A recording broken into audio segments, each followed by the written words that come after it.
إن الحمد لله نحمده ونستعينه ونستغفره ونعوذ بالله من شرور أنفسنا ومن سيئات أعمالنا من يهده الله فلا مضل له ومن يضلل فلا هادي له وأشهد أن لا إله إلا الله وحده لا شريك له وأشهد أن محمدا عبده ورسوله يا أيها الذين آمنوا اتقوا الله حق تقاته ولا تموتن إلا وأنتم مسلمون يا أيها الناس اتقوا ربكم الذي خلقكم من نفس واحدة وخلق منها زوجها وبث منهما رجالا كثيرا ونساء واتقوا الله الذي تساءلون به والأرحام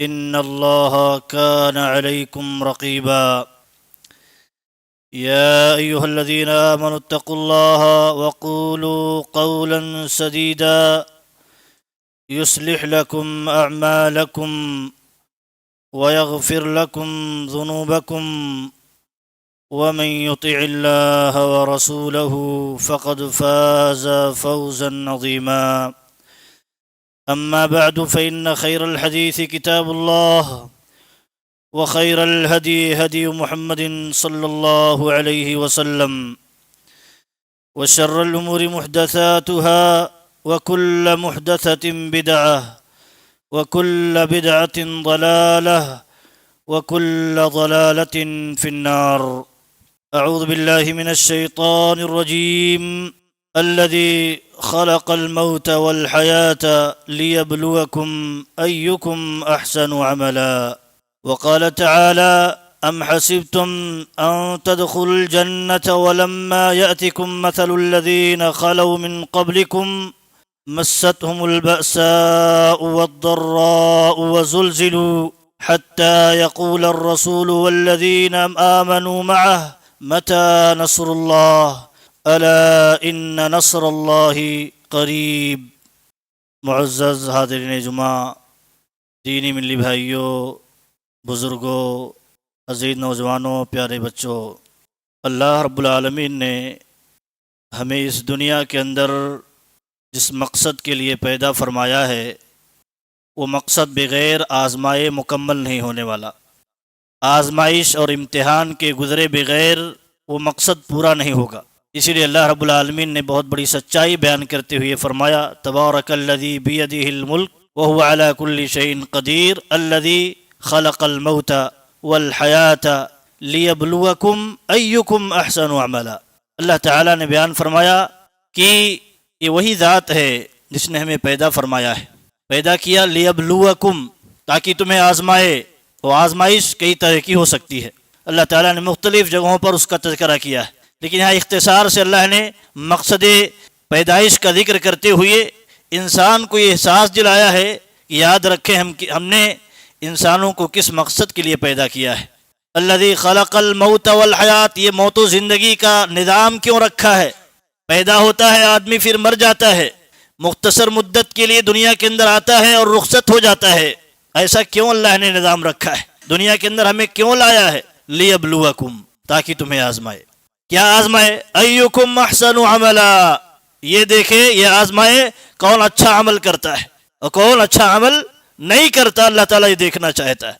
وَهُوَ الْعَزِيزُ الْغَفُورُ، جہاں آزمائش کا نظام ہے، جہاں آزمائش کے لیے رب العالمین خود امتحان لینے کے لیے ممتحن ہے، وہی اللہ رب العالمین کی طرف سے یہ فرمان بھی ہے کہ دیکھو وہ عزیز بھی ہے، غالب بھی ہے اور غفور بھی ہے، گرفت کرنے پر قادر بھی ہے اور معاف کرنے والا بھی بہت زیادہ ہے۔ تو لہذا بندہ اللہ رب العالمین کے خوف و امید میں رہتے ہوئے جو اسے بیلنس میں رکھے گا، اللہ کی اطاعت و فرما برداری میں لگائے رکھے گا، اس احساس اور اس عقیدے کو تازہ کرتے ہوئے اپنی زندگی کو آگے گزارے، اللہ تعالیٰ کی اطاعت و فرما برداری میں لگائے رکھے۔ اللہ تعالیٰ نے ایسے ہی ایک جگہ اور فرمایا، کہا دیکھو کہ ام حسبتم ان تدخلوا الجنہ، یہ سچائی ہمیں اپنے ذہن و دماغ میں بٹھانے کی ضرورت ہے کہ دنیا آزمائش کی جگہ ہے، یہاں جنت کی طرح نعمتیں نہیں ہیں، جنت کی طرح بالکل مصائب، مشکلات اور ناپسندیدہ چیزوں سے پاک دنیا نہیں ہے، بلکہ یہ دنیا ایسی ہی رچائی اور بسائی ہی گئی ہے تاکہ جگہ جگہ موقع بموقع آپ کو آزمائش سے دوچار کیا جا سکے۔ یہ سچائی جب ہمارے ذہن و دماغ میں ہوتی ہے تو چاہے ملک کے حالات کیسے بھی ہوں، چاہے گھر کے حالات کیسے بھی ہوں، اپنے اندرونی حالات کیسے بھی ہوں، آدمی اس میں یہ دیکھتا ہے کہ بھئی بہرحال یہاں ہمارے لیے آزمائش کا موقع ہے، آزمایا جا رہا ہے، ہمیں اس آزمائش میں کامیاب کیسے ہونا ہے، اس کی فکر مندی کی طرف بندہ توجہ دیتا ہے۔ اگر یہ نقطہ کمزور پڑ جائے تو پھر آدمی ایک دوسرے کو کوستے ہی رہ جاتا ہے اور اپنی ذمہ داریاں کیا ہے اس سے غافل ہو جاتا ہے۔ ایک دوسرے ہی کو کوستے رہ جاتا ہے بندہ، اپنی ذمہ داریوں کے تئیں وہ فکر مند نہیں ہو پاتا، اسے کیا کرنا چاہیے کیا نہیں کرنا چاہیے یہ احساس اسے نہیں ہو پاتا۔ کیوں؟ اپنی ساری کمزوریوں کا، سارے نقصانات، ساری مصیبتوں کا ذمہ دار وہ کسی اور کو سمجھتا ہے، اپنے آپ کو نہیں سمجھتا، اپنی غلطیوں اور اپنی معصیات اور نافرمانیوں کو نہیں سمجھتا، اس طرح سے وہ آزمائش میں ناکام ہو جاتا ہے۔ یہ بہت بڑی سچائی ہے اور یہ ہمیں ذہن و دماغ میں رکھنا چاہیے۔ اللہ تعالیٰ نے دنیا میں ہمیں پیدا ہی اسی لیے کیا ہے تاکہ آزمائے۔ وہ آزمائش کئی طرح سے ہو سکتی ہے، اس کا تذکرہ آئے گا۔ تو اللہ تعالیٰ نے بیان فرمایا ام حسبتم ان تدخلوا الجنہ، کیا تم یہ سمجھتے ہو یوں ہی جنت میں داخل کر دیے جاؤ گے، داخل ہو جاؤ گے؟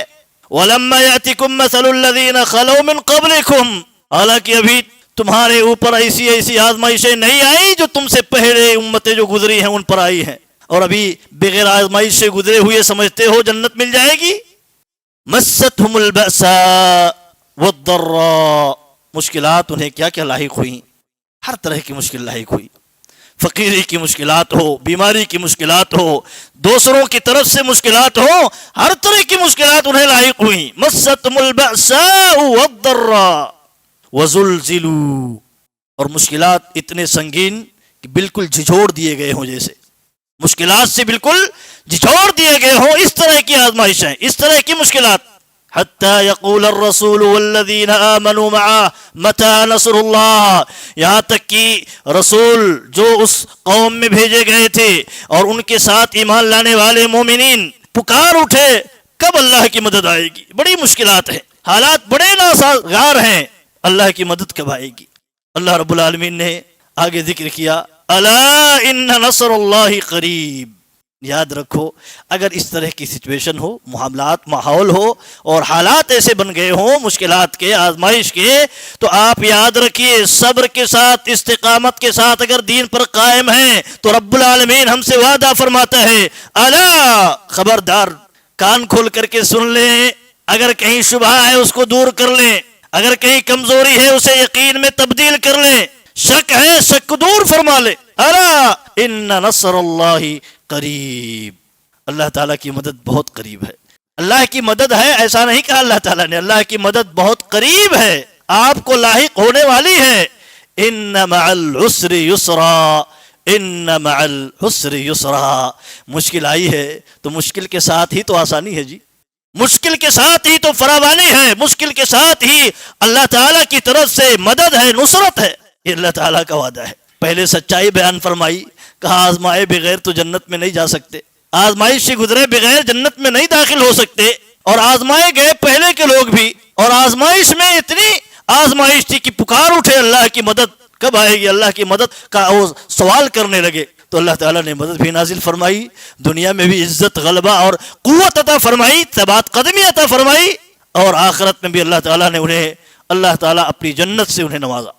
یہاں اللہ تعالیٰ نے ایک اور آیت میں ذکر فرمایا ہے احسب الناس ان یترکوا، یاد رکھیں اس سے فرار نہیں ہے، ہمیں آزمائش سے فرار نہیں ہے، کوئی پیسے کی بنیاد پر، کوئی طاقت کی بنیاد پر، کوئی حکومت کی بنیاد پر، کوئی کسی بنیاد پر سوچے کہ مشکلات اور آزمائش سے فرار ہے، یہ سوچ ہی غلط ہے، یہ سوچ درست نہیں ہے۔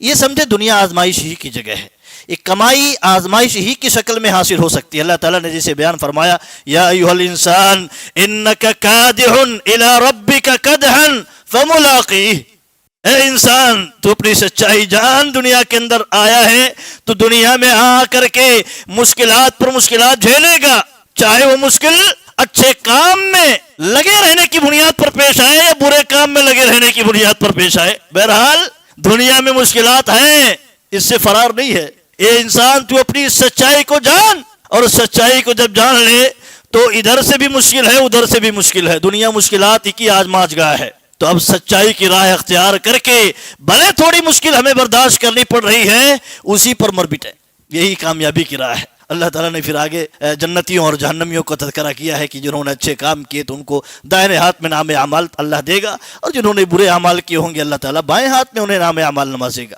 تو انک کادح یا ایھا الانسان، اے انسان تو اپنی سچائی جان لے، اپنی حقیقت پہچان لے، اس سے فرار نہیں اختیار کر سکتا ہے کوئی بھی، کسی بھی طاقت کی بنیاد پر کوئی بھی مقام مرتبہ، کوئی بھی دنیا کی طاقت حاصل ہو جائے، اس سے فرار نہیں ہے۔ بہرحال بادشاہ بھی آزمائے جاتے ہیں، عام آدمی بھی آزمایا جاتا ہے، رعایا بھی آزمائی جاتی ہیں، حکومتیں بھی آزمائی جاتی ہیں، رب العالمین کی آزمائش کے نظام میں ہر کوئی چل رہا ہے، اس سے فرار نہیں اختیار کر سکتا ہے۔ اللہ تعالیٰ نے بیان فرمایا حسب الناس ان یترکوا ان یقولوا آمنا وهم لا یفتنون، اجی ایسے تو سب آزمائے جا رہے ہیں، لیکن ایمان والوں کو خصوصی آزمائش سے گزرنا پڑتا ہے۔ کیوں؟ آزمائش کے بعد جو رزلٹ ملنے والا ہے، وہ انعام ملنے والا ہے، وہ بہت بڑا ہے، بہت بڑا، اس کا تصور ہم نہیں کر سکتے۔ تو اللہ تعالیٰ انہیں خصوصی آزمائش سے بھی گزارتا ہے، جنہیں کہ کسی جاب پر یا کسی عہدے پر کسی مقام پر لانا ہوتا ہے تو عام لوگوں کے بنسبت انہیں اور زیادہ خصوصی انٹرویو سے گزرنا ہوتا ہے، خصوصی پروسیس سے گزرنا ہوتا ہے، تب جا کر کے وہ مقام اور عہدہ انہیں ملتا ہے۔ ایسے مومنوں کے بارے میں اللہ تعالیٰ نے فرمایا احسب الناس ان یترکوا ان یقولوا آمنا وهم لا یفتنون، اجی مومنو، کیا تم نے ایمان لانے کے بعد یہ سمجھ لیا ہے کہ آزمائے نہیں جاؤ گے؟ آزمائے نہیں جاؤ گے؟ دنیا میں اللہ تعالیٰ ایمان کا رزلٹ فوری نہیں دے گا، آزمائے گا، اور آزمائش کے بعد کچھ رزلٹ بظاہر آپ کے ایمان پر قائم رہنے کے لیے، ثابت قدم رکھنے کے لیے کچھ بظاہر ظاہر کر دے گا، لیکن دنیا دار الجزا نہیں ہے، اس لیے پورے جزا کی، پورے بدلے کی امید دنیا کے اندر بندہ نہ کرے۔ یہاں آزمائشیں زیادہ ہیں، رزلٹ، آسانیاں، اور ایسے ہی جو اللہ تعالیٰ کی طرف سے نعمتوں کی نوازش ہوتی ہے وہ پورے طور پر نہیں ہے۔ یہاں اللہ تعالیٰ کی طرف سے ہے، لیکن پورے طور پر بدلے کی امید لیے بیٹھا رہے آدمی، ایک رکعت نماز پڑھے، 2 رکعت نماز پڑھے اور کہے کہ نماز کا بدلہ اور رزلٹ نہیں دکھائی دے رہا، اور اللہ کے متعلق سوء ظن کا شکار ہو جائے، دین سے بیدار ہو جائے، علماء سے بیدار ہو جائے، جماعت سے بیدار ہو جائے، یہ تو اپنی ناکامی اس نے اپنے ہاتھوں مول لے لی، ناکام ہو گیا۔ بلکہ اللہ رب العالمین نے کہا احسب الناس ان یترکوا ان یقولوا آمنا وهم لا یفتنون، لوگ یہ سمجھ بیٹھے ہیں کہ ایمان لے آئے تو اب آزمائش سے نہیں گزرنا ہوگا، ابھی تو آزمائش سے گزرنا ہے، ابھی تو اور مرحلہ آزمائش کا شروع ہونے والا ہے، کئی آزمائشیں اور ہیں۔ اللہ تعالیٰ نے فرمایا آگے وَلَقَدْ فَتَنَّا الَّذِينَ مِن قَبْلِهِمْ فَلَيَعْلَمَنَّ اللَّهُ الَّذِينَ صَدَقُوا وَلَيَعْلَمَنَّ الْكَاذِبِينَ، اللہ رب العالمین آزمائش کی بھٹی سے ہمیں ضرور گزارے گا، جیسے تم سے پہلے لوگوں کو گزارا ہے، گزارے گا اس لیے کہ اس بھٹی میں اصلی ہی چیزیں برقرار رہ پائیں گی، نقلی چیزیں ضائع ہو جائیں گی، راکھ بن جائیں گی، بیکار ہو جائیں گی۔ اللہ تعالیٰ آزمائش کی بھٹی سے ہمیں نکھارنے کے لیے، ہمیں اور زیادہ مضبوط کرنے کے لیے، اور زیادہ قیمتی بنانے کے لیے اللہ رب العالمین اس بھٹی سے گزارتا ہے۔ وَلَيَعْلَمَنَّ اللَّهُ الَّذِينَ صَدَقُوا وَلَيَعْلَمَنَّ الْكَاذِبِينَ، اللہ تعالیٰ چاہتا ہے اس آزمائش کے مرحلے سے گزار کر کے سچوں اور جھوٹوں میں تمیز کر دے۔ سچا کون ہے حقیقت میں، سچا مومن کون ہے اور سچا مومن کون نہیں ہے، دنیا کے اندر یہ فلٹر کا نظام اللہ نے رکھا ہے۔ یہاں یہ رزلٹ ہے دنیا کے اندر، پتہ چل جاتا ہے کہ سچا کون ہے آزمائش میں اور کون سچا نہیں ہے، مخلص کون نہیں ہے، دین کے معاملے میں، ایمان کے معاملے میں، عقیدے کے معاملے میں، اپنے مسلک کے معاملے میں کون مخلص ہے، کون مخلص نہیں ہے، اس آزمائش کے مرحلے سے یہ کلیئر ہو جاتا ہے۔ دنیا میں یہ رزلٹ ہے۔ تو یہ سچائی جب ہم اور آپ جان لیں تو اب اس کے بعد ہمارے لیے ایک مرحلہ یہ آتا ہے کہ دیکھیں، جانیں کہ دنیا میں کتنی طرح کی آزمائشیں اللہ رب العالمین ہم پر ڈالتا ہے، اور کن کن آزمائشوں سے ہمیں اللہ رب العالمین گزارتا ہے، تاکہ یہ نہ رہے کہ بھئی یہ آزمائش تو کچھ اور ہے، ہم پر اللہ رب العالمین کو یہ آزمائش نہیں ڈالنا چاہیے تھا۔ سمجھ لیں سرسری طور پر پہلی بات یہ ہے، اللہ رب العالمین نے فرمایا ہم تمہیں ضرور آزمائیں گے، خوف کے ذریعہ بھی۔ خوف کبھی ایسا ماحول طاری ہو جائے گا کہ خوف لگے گا، ڈر لگے گا۔ مکہ کے حالات کیسے تھے کہ اپنے ایمان کو بچانے کے لیے لوگ خوف و ہراس کے ماحول میں رہتے تھے، لیکن اللہ پر توکل اور ایمان کی بنیاد پر اس کی ایمان کی حفاظت کے لیے ہر مشکل برداشت کرنے کے لیے تیار بھی تھے۔ کیوں؟ اللہ کی جنت کی امید، اللہ رب العالمین کا تقرب حاصل کرنے کی امید جو انہیں تھی، اس کی بنیاد پر ساری مشکلات ہیچ تھی، کچھ بھی نہیں لگتا تھا انہیں۔ قربان ہو جائے، کبھی بھی مکہ کی ان مشکل حالات، سخت ترین حالات میں بھی کوئی ایک واقعہ بھی نہیں ملتا ہے کہ وہ اسلام لانے کے بعد مرتد ہوا ہو۔ گھر چھوڑ دیا، جائیداد چھوڑ دی، پراپرٹی چھوڑ دی، تجارت چھوڑ دی، لیکن دین نہیں چھوڑا۔ خوف کے ذریعے آزمایا جائے گا، خوف کا ماحول طاری کر کے بھی آزمایا جائے گا، لیکن وہ مختصر مدت ہوتی ہے، گزر جاتا ہے پھر وقت۔ اس میں قائم رہنا، ثابت قدم رہنا، دین کی حفاظت کر لینا، یہی کمال ہوتا ہے۔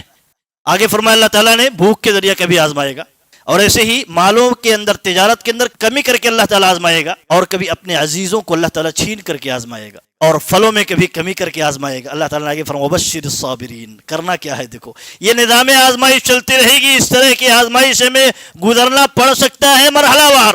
کرنا ہمیں کیا ہے؟ سنیں، صبر کرنا ہے۔ صبر کرتے ہوئے اپنے اصل اور اپنے دین اور اپنے مقصد حیات کی حفاظت کرتے رہنا ہے، یہی اصل ہے۔ اور کیسے ہوگا؟ وہ صبر کے ذریعہ ہوگا۔ وبشر الصابرین، صبر کرنے والوں کو بشارت سنا دو، بشارت، خوشخبری۔ بشارت ایسی ہے کہ آدمی اس کو پا جانے کے بعد ساری مشکلات بھول جائے گا۔ وبشر الصابرین، صبر کرنے والوں کو ایسی مشکلات میں بشارت سنا دو، کس کی؟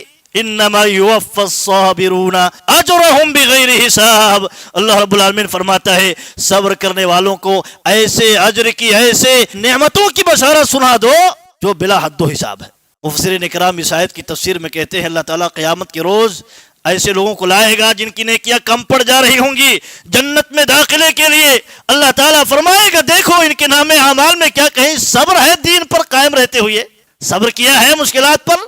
دیکھا جائے گا تو صبر کا کہیں خزانہ مل جائے گا، تو اللہ تعالیٰ بیان کرے گا، کہے گا اللہ تعالیٰ کہ ان کے اس صبر کی بنیاد پر ان کو جتنی نیکیوں کی ضرورت ہے، جتنی نیکیوں کی ضرورت ہے، اتنی نیکیاں ان کے نام اعمال میں لکھ دی جائیں اور اس بندے کو جنت میں داخلہ نصیب فرما دیا جائے۔ اللہ اکبر۔ یہ ہے وبشر الصابرین، صبر کرنے والے کو بشارت سنا دو، جنت کی بشارت سنا دو، لا محالہ انہیں جنت ملنے ہی والی ہے۔ صبر کیے ہیں تو یہ رزلٹ صبر کا اتنا بڑا ہے کہ نیکیوں کی کمی بھی ہو جائے گی، اللہ تعالیٰ اس صبر کے بدلے نیکیاں بھر دے گا خزانے میں اور جنت نصیب فرما دے گا۔ الذین اذا اصابتهم مصیبہ قالوا انا للہ وانا الیہ راجعون۔ صبر وہ بھی کیسا؟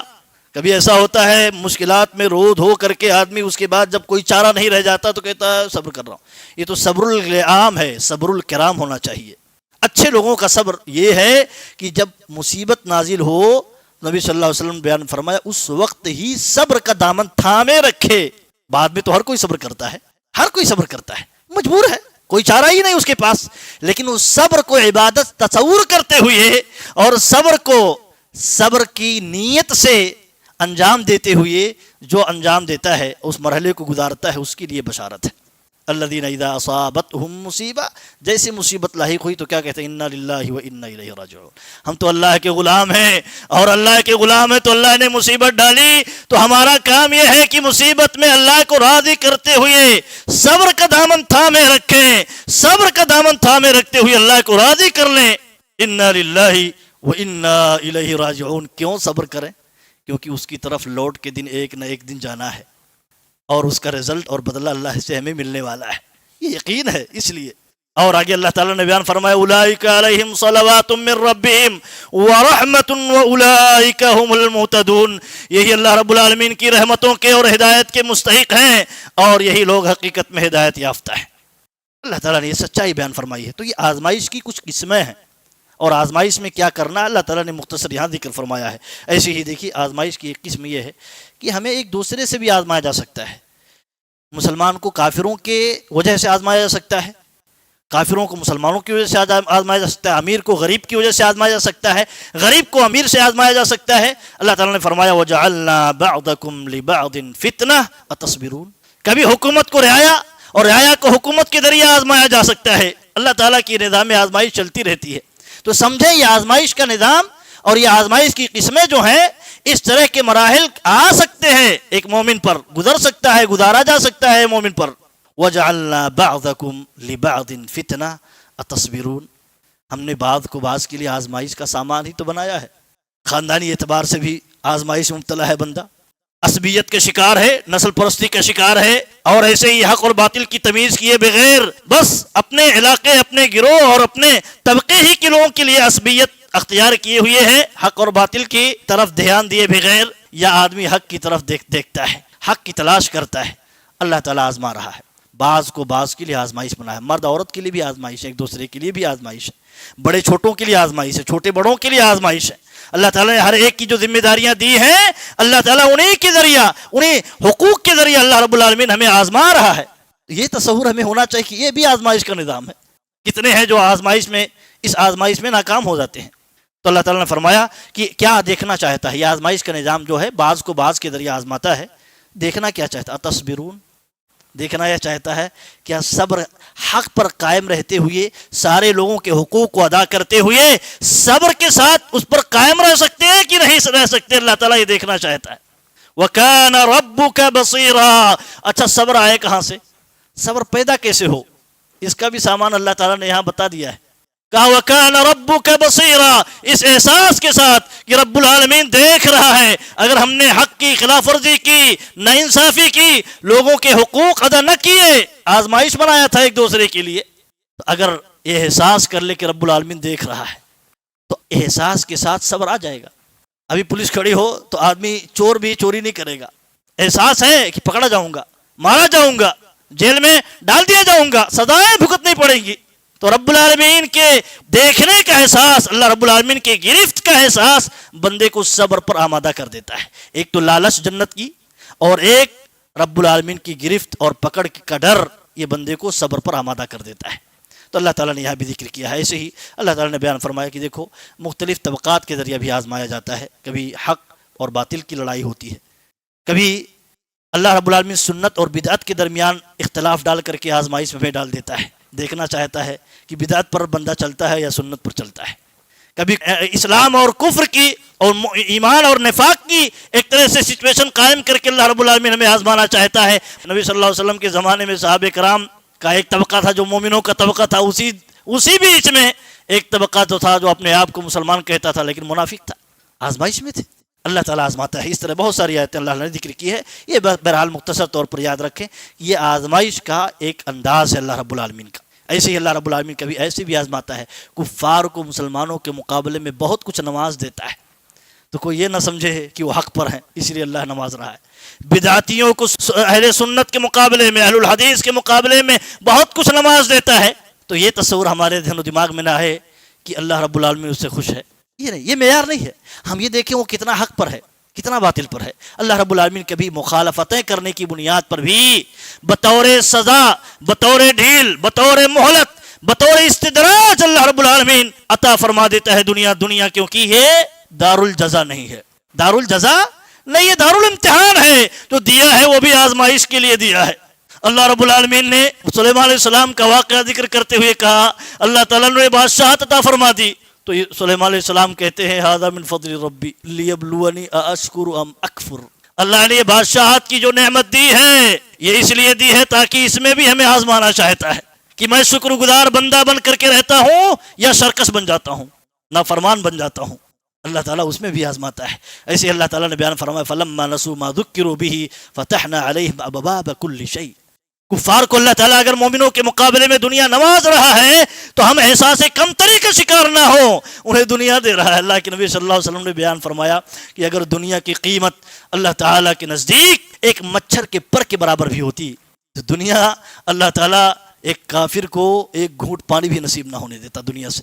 جیسے جنت کے اندر ایک گھونٹ پانی بھی نصیب نہیں ہونے دے گا اللہ رب العالمین. وہ مانگ رہے ہوں گے جنتیوں سے، جنتی کہیں گے بہرحال ہمارے اختیار میں نہیں ہے، ہم کیسے تمہیں دے سکتے. جنت قیمتی ہے، جنت کی کوئی مثال نہیں ہے اور کوئی بدل بھی نہیں ہے. اس کو قربان نہیں کیا جا سکتا بلکہ اس کے لیے سب کچھ قربان کیا جا سکتا ہے. دنیا کی اگر اللہ کے ہاں اتنی بھی قیمت ہوتی کہ ایک مچھر کے پر کے برابر بھی اس کی کوئی قیمت ہے تو اللہ تعالیٰ یہ نعمت اگر تصور ہوتی، حقیقت میں نعمت تصور ہوتی تو اللہ تعالیٰ ایک کافر کو ایک گھونٹ پانی بھی نصیب نہیں ہونے دیتا دنیا کے اندر. لیکن اللہ تعالیٰ یہاں کیوں دے رہا ہے؟ آزمائش کا نظام ہے. کہا جب یہ لوگ اللہ کے ذکر سے غافل ہو گئے تو ہم نے ان کے لیے دنیا کا دروازہ کھول دیا.